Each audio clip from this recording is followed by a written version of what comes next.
Bəzən insan çox əlləşir, çox vuruşur, çox çalışır, amma uğur əldə edə bilmir, istədiyi şeyə nail ola bilmir. Hər bir şeydə qaydasında gedir, amma istədiyi bir şeyə çata bilmir.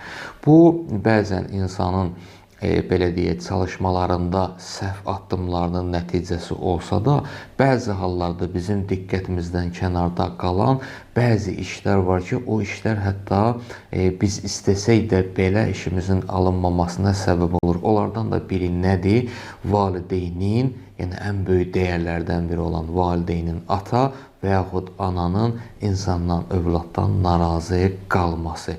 Nə qədər ki, valideyn övladdan narazıdır, insanın bəzən bir çox, məsələn, addımlar görsən nəticəsiz və uğursuz olur. Hətta ağır da olsa bunu deyək ki, bir hədisdə İmam Sadiq əleyhissalam buyurur ki, əgər valideyn, ata və yaxud ana övladdan narazıdırsa, inciyibsə, Allah Taala həmin övladın namazlarını qəbul eləmir.